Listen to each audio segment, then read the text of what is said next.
Hi guys, it's Saylea, and welcome to another video.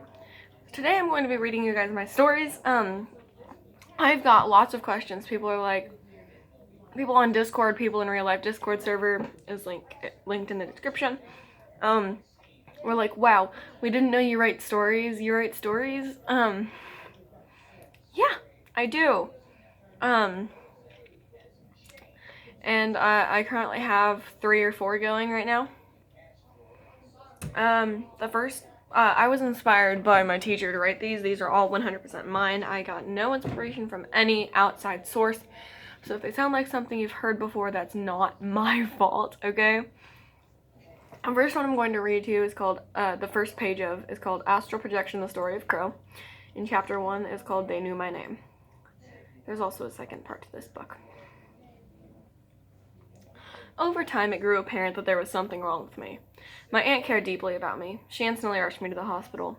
My results are to come to our apartment tomorrow. That's just my luck, I guess. Today is the first day of school.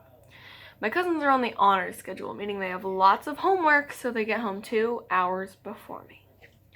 Our apartment is close enough to school that I walk. My best and only friend Liza was in every class with me. The first class of the day, English.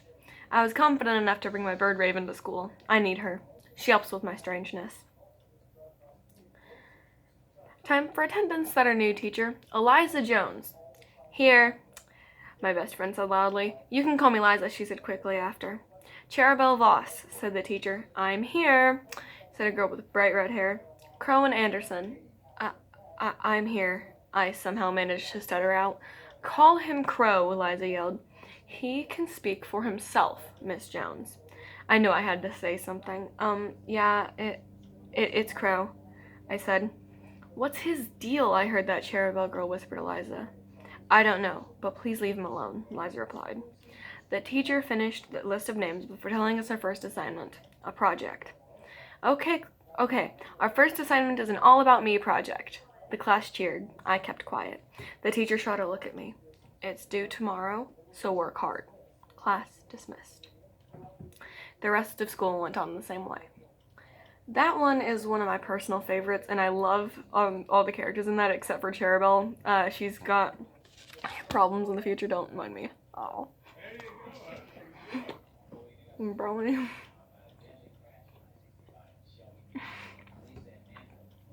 Okay, so the next one is called Polar Opposites, the Story of Liza, and it is the second book in the Astral Projection series. I'm going to read you the first part. It goes a little over a page, but since the first chapter is split up into 2 parts, there's like a past one and then there's a present one. I'm going to read you the first part. Chapter 1 is called I'm Not Like Him. 2008, Appleton, Wisconsin. As I was walking up the stairs to get to the floor my apartment is on, all seemed normal. But when I woke up at midnight to the people that lived in the apartment below us, I knew something was wrong. I heard what sounded like 2 women fighting over a child. Eleanor, please. I can't do this. Just take him, said the younger sounding woman. Annabeth, he is your son. You should want to take care of him, the older woman, probably named Eleanor, said. Eleanor, but I'm not ready for this, Annabeth cried. Fine, I'll take him, but Emma and Jack won't be happy. I didn't mean for it to sound like I don't love him, because I do. It's just the disorder he has might be hard for me to work with. Eleanor said as she slammed the door in Annabeth's face. It's all right, Crow. I'll take care of you, Eleanor said as she walked into the room right underneath mine. After that, silence. I was finally able to sleep after about 5 minutes. When my mom woke me up for school, she told me to dress nicely. She never said why. But I put on a fairly nice dress, and she made me and my younger brother and sister, Cara and Alex, breakfast. After she took them to preschool, she told me why she made me dress nice. Not only is it the first day of kindergarten for you, but also there's a new boy that lives in the apartment below us. Please be nice. His name is Crow, and this is his first day in this part of the city, she said seriously. I nodded and got ready for school. She then walked with me. School is close to our apartment. I waved goodbye to my mom and walked into my classroom. I could easily pick Crow out of everyone else.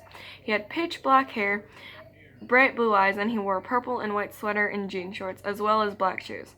He seemed really confused. I decided to talk to him, and we became best friends instantly. He was extremely nice and interesting to talk to. So, I made a mistake in the writing there. Crow does not have two of the same color eyes. One of his eyes is like a duller gray, and then the other one's like a bright blue. I made a typo. The next one I'm going to read is a manga that I'm writing with my friend. It's called Mysteries of Kahlua High. I'm going to read you the first part of Act 1, which is the first manga. It's called New Friends, is the first chapter. So the characters I wrote are Reina and Rowan. Actually, I didn't write anything in the first part of Act 1, but I'll just read you some of his part. Day 1. Reina walks towards the new school alone. Blitz. Hey, new girl. Blitz runs towards her energetically. Look, Reina looks up. What?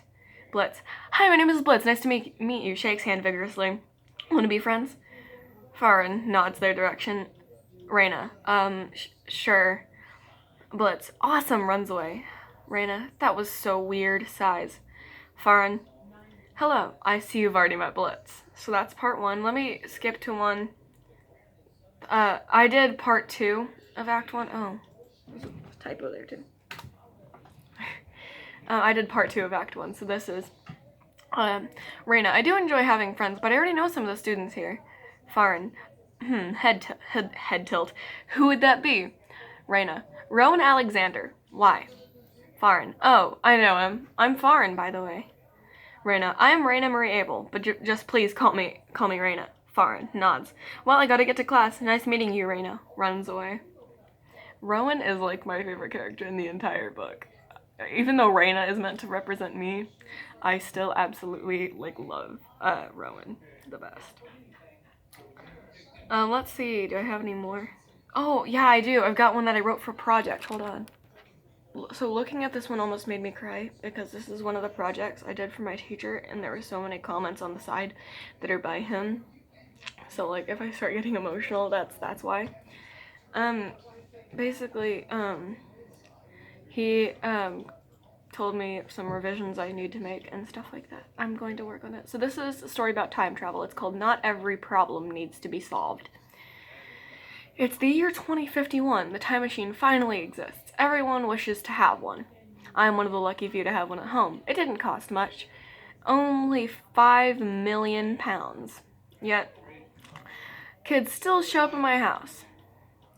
Olive, can we use your time machine? They would ask me constantly.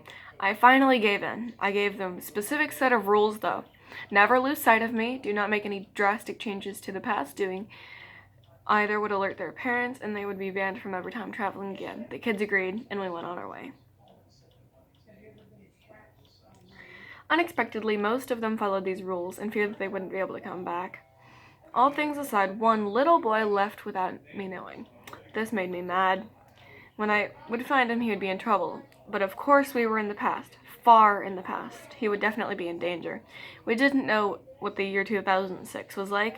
We didn't know what the people would be like. How could he just run off like that? I yelled furiously. We set off to find him. Who knows if he would even make it back to the present. All I wanted was for us to get home safe. Even if it wouldn't happen, it was comforting to think about. Olive, will he come back safe? Asked a small 5-year-old girl. I wish I knew, I said back. She had a small glimmer of hope that made me sure I would find him. I asked the nearest local if he saw a young boy around age 6 or 7 with brown hair and bright magenta eyes. The man said, yes, I have in fact. He looked lost, so I took him in. Very strange, though. What kind of people have magenta eyes? I stopped cold in my tracks. What do you mean? Magenta is a very common eye color, along with crystal blue, like mine, and bright green is the most common of all. The man looked confused. Oh, okay, just take the boy back to your planet where he came from. He threw the boy out as he said that.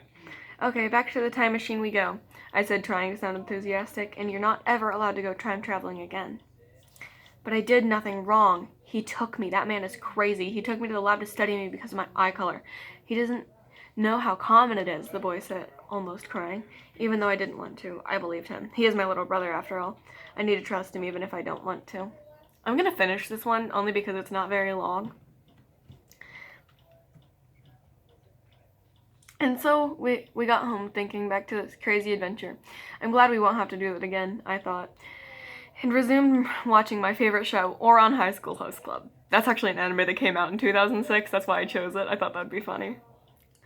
No matter how many episodes I watched, nor how adorable my favorite character, Honey Senpai, is, I just couldn't stop thinking about how scary that was.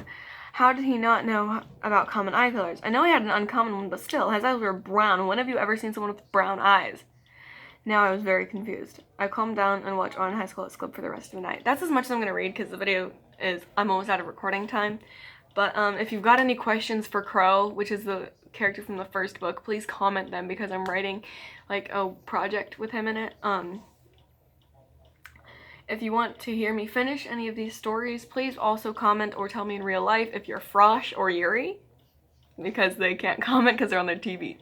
Anyways, yes, I know you're watching this. Oh, they're gonna think I'm so creepy. Well, oh, never mind. I think I can still finish this. The next day, I was found mindlessly staring into the TV when I heard a group of kids say, "Can we go time traveling again?" No, is what I would have said, but I turned around and saw no one. It was just a dream, I thought, a hallucination. I was up so late that I'm hearing things. Olivia! I heard my brother scream from down the hall. What, did you hear the voices too? I said in a very, very frightened tone. Of course I did, he said. Then I woke up. I don't have a brother, nor do I have a time machine, and the year is 2913, not 2051.